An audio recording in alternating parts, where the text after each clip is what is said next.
Odysseus and his men spent several days without seeing solid ground in their heroic attempt to return home when they finally found an island on the horizon. It was the famous island of the Cyclops, one-eyed creatures, sons of Poseidon, the mighty god of the seas.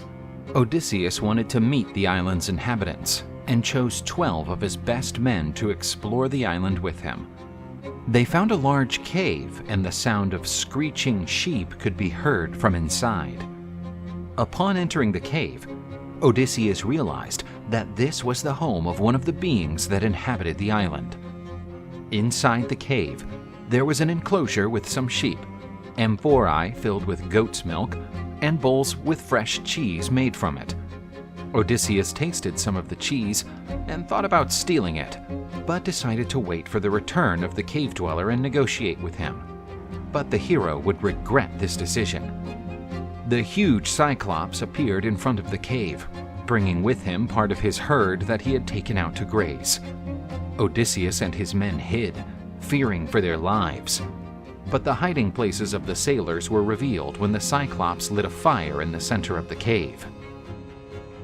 Odysseus came out of his hiding place and introduced himself to the monster, saying who he was and what he was doing there by asking for hospitality. The Cyclops said that his name was Polyphemus, the most glorious of his race. He claimed that he owned no hospitality to inferior beings, for he did not recognize the laws of men. Polyphemus grabbed 2 of Odysseus's men by the legs and slammed them to the ground, killing them immediately. As if this weren't enough, the beast still devoured them completely. The mighty Cyclops moved a huge stone and blocked the exit of the cave. After that nasty meal, the Cyclops decided to sleep. Odysseus's men wanted to kill him while he slept, but the cunning leader stopped them, because it would be impossible to move the heavy stone blocking the cave exit. The next day, the giant took his sheep out to pasture, leaving the men locked in the cave. Odysseus, together with his men, planned a way to avenge the death of his colleagues. They found a large log of wood and sharpened one end.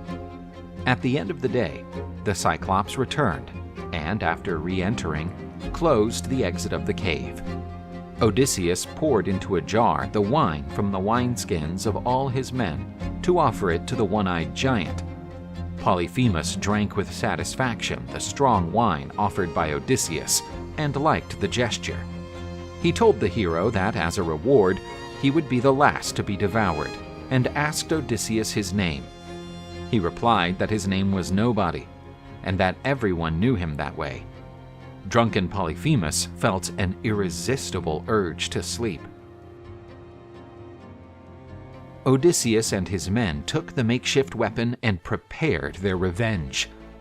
They ran with the sharp stake toward the monster's one eye. The Cyclops woke up and screamed in pain. After hearing his brother's terrible screams, 2 other Cyclops appeared at the entrance to the cave.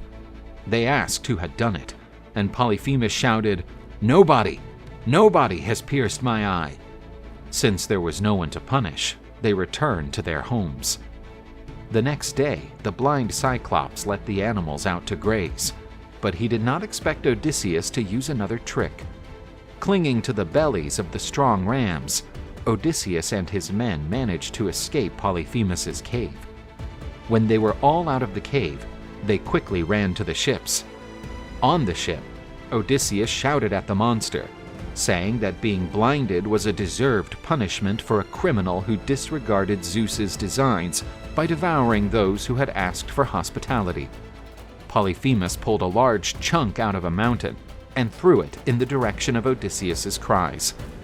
The great rock fell near the ship of the king of Ithaca. His men begged him to stop taunting the beast, but Odysseus continued. He shouted again, saying that, when someone asked him who had pierced his eye, he should answer that it was the man who devastated the city of Troy, son of Laertes, the great Odysseus, the king of Ithaca. The furious Polyphemus threw another boulder at Odysseus's ship, and it grazed the ship of the Greeks. Odysseus walked away from the island of the Cyclops, regretting that he had lost some men, but excited that he had overcome a huge challenge. Polyphemus asked his divine father and begged Poseidon to punish the man responsible for piercing his son's eye. He asked that the god of the seas prevent Odysseus from returning home. If the gods so willed, he should wander the seas for years, arriving home without ship, treasure, and companions. Odysseus's haughtiness, which led him to mock the son of Poseidon, would cost him dearly, for he now had the god of the seas as an enemy.